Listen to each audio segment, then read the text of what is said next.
اما بعد فاعوذ باللہ من الشیطان الرجیم بسم اللہ الرحمن الرحیم۔ اصل میں نے تو 5 منٹ مانگے تھے ایک وضاحت کے لیے جو میری کل کی تقریر کا ایک تاثر رد عمل کے طور پر میرے سامنے پہنچا تھا، اور میرا خیال تھا کہ وہ امیر تنظیم کی خطاب سے پہلے ہو جائے۔ یہ فیصلہ امیر تنظیم کا، اس لیے کہ میں یہ سمجھتا ہوں کہ آخری بات امیر تنظیم ہی کی ہونی چاہیے، تو میں نے چاہا تھا خلجی صاحب سے کہ مجھے 5 منٹ لے دیں۔ انہوں نے کہا میں امیر تنظیم سے اجازت لوں گا۔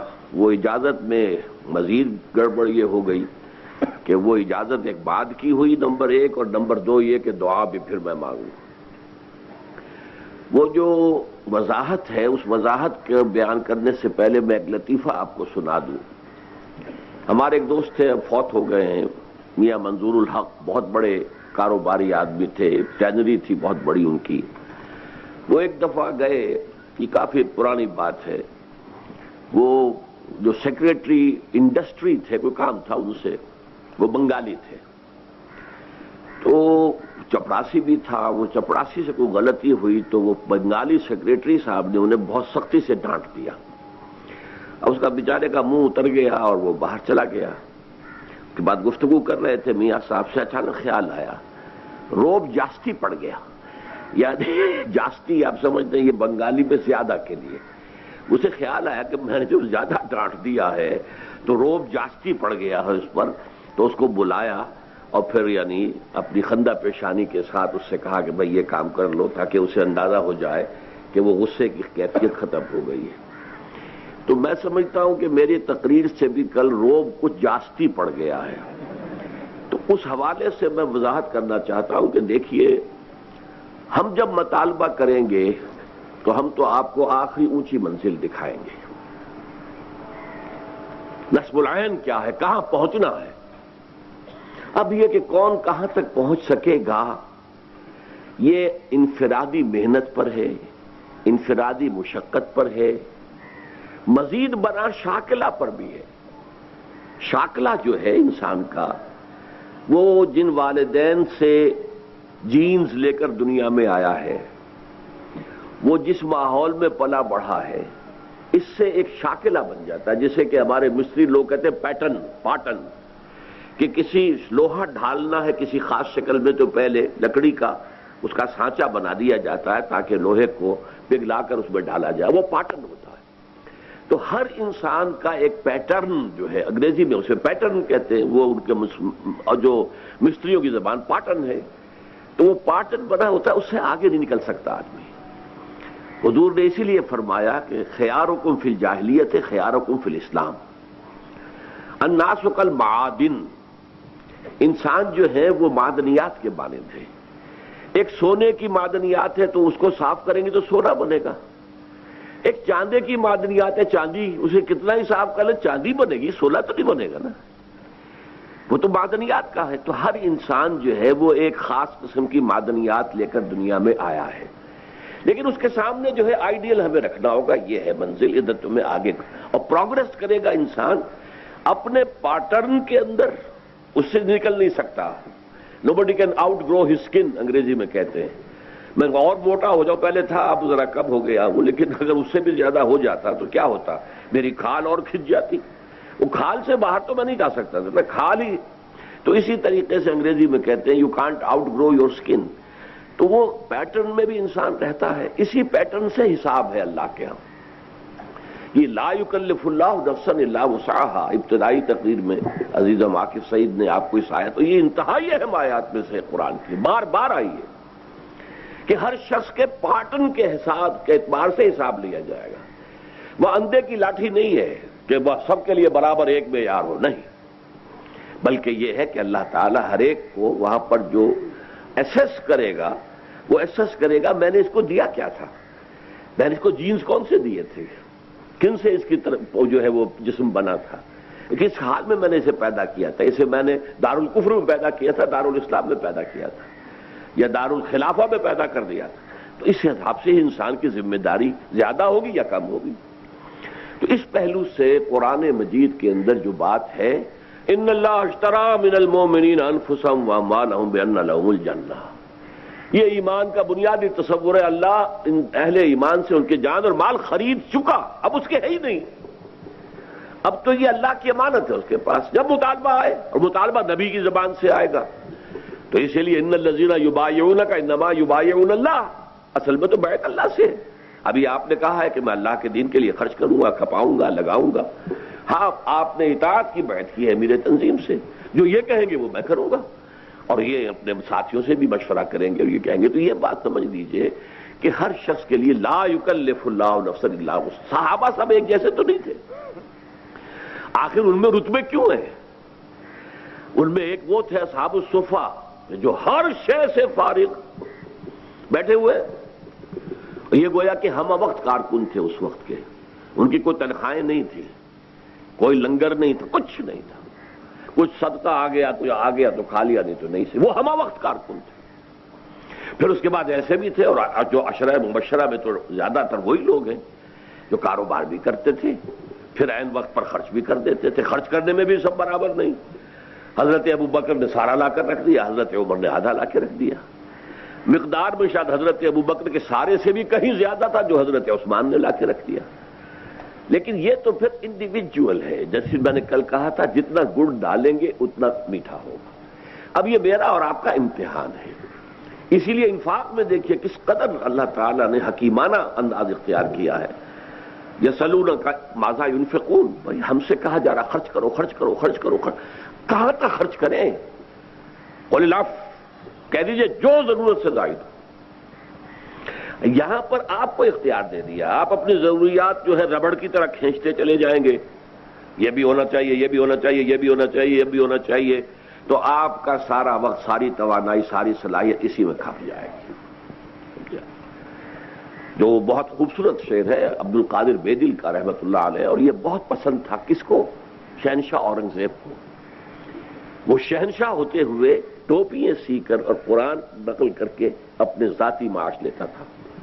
دو ہندوستان میں بادشاہ ایسے ہوئے ہیں، نصیر الدین محمود اور اورنگزیب عالمگیر، لیکن یہ ہے کہ ان کو بہت پسند تھا یہ عبد القادر بیدل کا شعر، ہرس قانی نیست بے دل ورنہ درکار حیات، آنچ ماں درکار داریم اکثرش درکار نیست۔ یہ تو ہماری ہرس ہے، تکاثر ہے، الہاکم التکاثر، یہ بھی ہو یہ بھی ہو یہ بھی ہو، یہ بھی مکان چھوٹا تھا بڑا ہو اور بڑا ہو اور بڑا ہو، لہذا اسی میں لگ جاؤ گے، اسی میں کھپ جاؤ گے، ساری توانائیاں، ساری قوتیں، سارے اوقات، ورنہ یہ اصل میں ہماری ہرس ہے، اس میں یہ ہے کہ اس کو کم کرو۔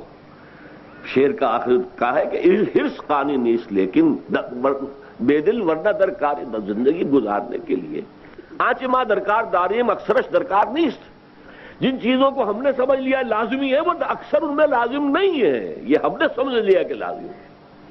وہ لازم چیزوں کا دائرہ بڑھتا جا رہا ہے، بڑھ کی طرح پھیلتا جا رہا ہے، اور ہماری ساری توانائیاں اسی میں لگ رہی ہیں۔ میرا ذاتی واقعہ ہے، میں اب 28 برس سے ایک مکان میں رہ رہا ہوں، 5 مرلے کا ہے، کیا ہے وہاں کوئی بیڈ نہیں ہے، جدید کوئی بیڈ نہیں ہے، کچھ نہیں ہے، کوئی صوفہ سیٹ نہیں، کچھ بھی نہیں، تو چل پلنگ ہے جو سن 55 میں بنوائے تھے میں نے، اسی پر میں سوتا ہوں آج بھی، سن 55 کا بنایا ہوا چارپائی جس پہ پہلے نیوار لگی ہوتی تھی، اب اس کے اوپر ایک پھٹا رکھ دیا گیا، کمر سیدھی رہے آدمی کی۔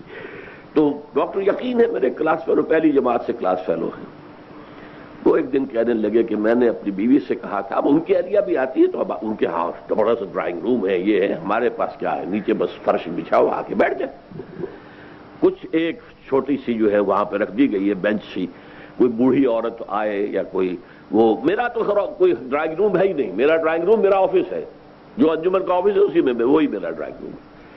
انہوں نے بہت کہا کہ میں نے اپنی بیوی سے کہا کہ زندگی تو ڈاکٹر اسرار کی بھی گزری گئی ہے نا، گزری جاتی ہے زندگی، جھوپڑیوں میں، میں تو پھر بھی کم سے کم ایک پکے مکان میں رہتا ہوں، جھوپڑیوں میں بھی تو زندگی گزرتی ہے، تو یہ کم سے کم کرنا، سکڑنا، البتہ میں کسی کے اوپر بھی کوئی انفرادی حکم کبھی نہیں لگاؤں گا، یہ آپ کی اپنی ہمت ہے، آگے سے آگے بڑھیں، فاستبقوا الخیرات، نیکیوں میں آگے سے آگے نکلے۔ اصولی بات وہی ہے کہ تم اپنی زندگی کو سکیڑو، کیونکہ دھنسے ہوئے ہو، یہاں سے نکلو گے تو پھر یہ ہے کہ کچھ کر سکو گے، ورنہ کچھ نہیں کر سکتے. بس اس بات کی مجھے، ورنہ کوئی شخص بھی اسے اپنے اوپر ذاتی ہٹ نہ سمجھے. بہرحال ہر طرح کے ساتھی تھے، ایسے بھی تھے.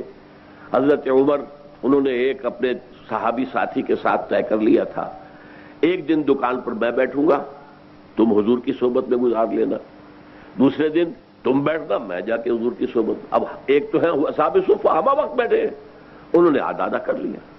کچھ لوگ کاروبار کرتے تھے، پیسے جمع بھی کرتے تھے. حضرت عثمان کے پاس اگر نہ جمع ہوتا تو اتنا کچھ کیسے لا کے دے دیتے، لیکن نیت یہ تھی کہ جب وقت آئے گا سب حاضر کر دیتے. تو یہ مختلف مزاج ہے، مختلف طبائیں ہیں. میں نے مختلف طریقوں پر اس کو پہلے بھی بیان کیا ہے. ہندی فلسفے کے اندر، ہندو فلسفے میں اللہ تک رسائی کے 3 طریقے بتائے گئے. ایک ہے جنان مارگ، معرفت کے ذریعے سے اللہ تک پہنچنا. یہ عقلاء، فلاسفہ، حکماء، ان کا راستہ. ایک بھکتی کے راستے سے اللہ کے راستے پر، نیکیاں، ذکر، مراقبے، تپسیائیں، یہ بھکتی ہے. اور ایک ہے کرما مارگ، وہ کیا ہے؟ آدمی کوئی فعال ہے، کاروبار کر سکتا ہے، کرے کاروبار، لیکن اس سے اپنی اٹیچمنٹ ختم کر دے. یہ ڈیٹیچمنٹ جو ہے یہ اس کرما مارگ کی شرط اول ہے ان کے ہاں فلسفے میں، کہ کوئی نفع ہو رہا ہو تو خوشی ہو رہی ہے، کوئی نقصان ہو رہا ہے تو دل جو ہے بیٹھ رہا، نہیں، یہ نہیں ہونا چاہیے. اور تم یہ سمجھو کہ جو کچھ کما رہا ہوں اللہ کے لیے کما رہا ہوں، جب وقت آئے گا پیش کر دوں گا. تو کوئی حرج نہیں ہے. کوئی شخص کاروبار کر رہا ہے، اس میں اللہ نے اسی کی صلاحیت رکھی ہے. وہ جنان مارگ کی طرف نہیں جا سکتا. بھکتی مارگ سے بھی اس کی، وہ جو ہے فارسی کا بھی بڑا پیارا شعر ہے، سنما رہے قلندر سزدر بمن نمائی، کہ دراز و دور دیدم رہو رسم پارسائی. یہ پارسائی جو ہے نیکی ہے، یہ کرو اور وہ کرو، اور جس کا کافی درس جو ہے آپ کو اذکار اور نوافل کی شکل میں ملا ہے. تو ایک شاعر کہتا ہے، اللہ مجھ سے یہ لمبا راستہ تو طے نہیں ہوتا، کہ دراز و دور دیدم رہو رسم پارسائی، سنما رہے قلندر سزدر بم. مجھے تو کوئی قلندرانہ راستہ بتا دے کہ بس تیرا ہو جاؤں اور تیرے ہی لیے، تیرے ہی عشق میں، تیری ہی محبت میں بس اپنی زندگی لگا دوں. تو یہ ہے مختلف مزاج. اللہ تعالیٰ، اب دیکھیے ہم نے جو کام شروع کیا ہے یہ اصل میں کار رسالت ہے، یہ کار رسالت ہے. اسی لیے ختم کا لفظ نبوت کے ساتھ آیا ہے، رسالت کے ساتھ نہیں آیا. نبوت محمد کے انتقال کے ساتھ ختم ہو گئی، دروازہ بند صلی اللہ علیہ وسلم. رسالت تو جاری ہے، آج بھی رسالت محمدی کا سلسلہ جاری ہے، صرف بائی پروکسی ہے. پہلے حضور خود کر رہے تھے، آج حضور کے امتی جو بھی، اور یہ حضور نے خبر دی ہے، میری امت میں ایک گروہ ہمیشہ ضرور قائم رہے گا کہ جو اس کام کو کرتا رہے گا.